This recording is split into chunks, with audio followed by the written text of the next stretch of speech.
Mais de 60 municípios da região do litoral e do agreste da Paraíba já assinaram o acordo de não persecução penal proposto pelo Ministério Público e se comprometeram a acabar com os lixões existentes em suas cidades. Mas o trabalho do MPPB não para por aí. A seguir, você vai ver o que a instituição tem feito junto com a FAMUP, a Federação dos Municípios da Paraíba, para resolver um dos maiores desafios do país: dar o destino adequado aos resíduos sólidos. Os lixões a céu aberto são uma ameaça para a saúde da população. Sujeira, moscas, urubus e seres humanos dividem o mesmo espaço. Em 2010, uma lei instituiu o Plano Nacional de Resíduos Sólidos, que firmou como prazo final para a extinção dos lixões o ano de 2014.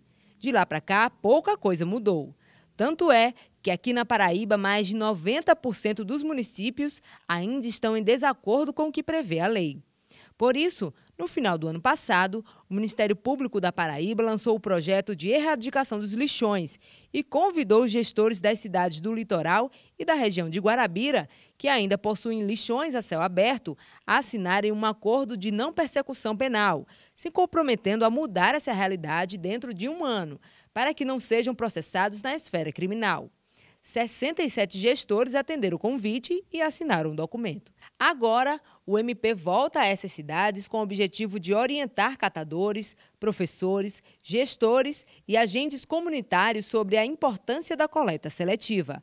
Além de audiências públicas, também serão promovidas oficinas nessas cidades. Esse trabalho começa em 2010 com o planejamento estratégico que o Ministério Público da Paraíba fez.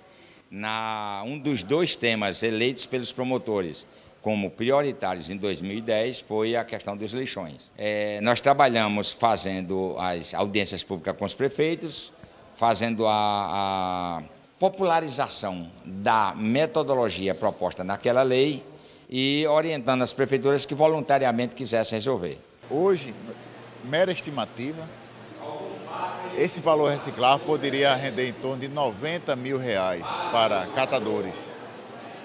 Você botar uma região onde boa parte da população não ganha sequer um salário, meio salário mínimo, esse 90 mil poderia dar aí renda para 90 famílias. Durante a audiência, os participantes puderam tirar dúvidas sobre como trazer para a realidade do seu trabalho a temática em questão.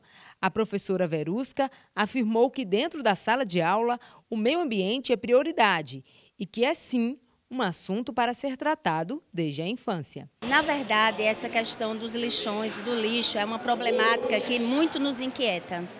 Ela está presente no nosso currículo há um bom tempo já. E todos os professores que estão voltados para a área das ciências, da geografia, com certeza inclui isso no seu planejamento, no seu plano de trabalho docente, no seu planejamento anual, aula a aula. O promotor de justiça, José Farias, lembra que acabar com os lixões não significa estar apenas em acordo com a lei, mas também trazer melhorias para a população. Você vai gerar mais postos de trabalho e renda, e nós estamos falando de renda de salário mínimo com contribuição previdenciária, que nenhum deles tem. É 200, 250, 300 reais por mês que um catador ganha. Nós estamos falando em deixar de poluir grandes áreas que vão contaminar águas, alimentos, solo, vai deixar de gerar chorume, vai deixar de emitir gás de efeito de estufa, vai deixar de pegar fogo até espontaneamente por causa dos gases que são gerados ali. Nós estamos falando nesse tipo de correção. Os gestores dos municípios que ainda possuem lixões afirmam que a extinção destes esbarra na questão financeira. Em Sapé, a situação não é diferente. Além de ser caro, né, a dificuldade é a educação da população, né, e adquirir, né, esse hábito de fazer a seleção do lixo, né. E isso aos poucos, só com muita educação, com muitas palestras, né, com muito envolvimento de toda a sociedade, dos professores, dos agentes de saúde, é que a gente pode acabar com isso, né? Mas hoje nós estamos dando o primeiro pontapé, né? A implementação da coleta seletiva nos municípios prevê 3 ações. A primeira consiste em educar a população para a separação do lixo produzido em 3 tipos: Orgânico, que é aquele lixo produzido na cozinha. Reciclável, como plástico, papel, alumínio e outros. E o rejeito, que é o lixo do banheiro. A segunda ação requer que a Prefeitura faça a adequação do sistema de coleta seletiva para evitar que o trabalho da população seja inutilizado com a mistura do lixo em caminhão compactador, por exemplo. Outra ação necessária é a construção da unidade de tratamento de resíduos, que deve ser feita pelo município.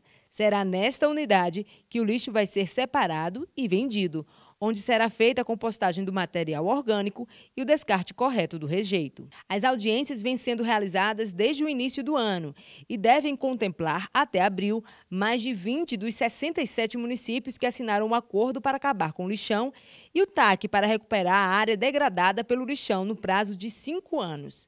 Um dos parceiros do Ministério Público nesta empreitada é a FAMUP, Federação das Associações de Municípios da Paraíba. A FAMUP entrou, né, todo esse processo junto com o Ministério Público através de um chamado da coordenadoria lá, CAOP do Meio Ambiente, e prontamente atendemos esse chamado para organizar, né, como é que seria isso nos municípios. Nossa primeira ação foi dialogar com o Ministério Público e mostrar que não adiantava pura e simplesmente canetar, né, como a gente chama no jargão popular.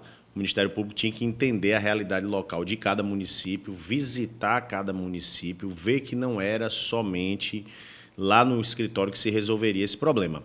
Já foram realizadas audiências em Mataraca, Marcação, Picuí, Barra de Santa Rosa, Borborema, Belém, Mari, Itabaiana, Lagoa de Dentro, Damião, Nova Floresta, Frei Martinho, Cuité, Serraria, Sobrado, Sapé, Juripiranga, Pilar, Pedra Lavada, Curral de Cima, Pedro Regis e Jacaraú.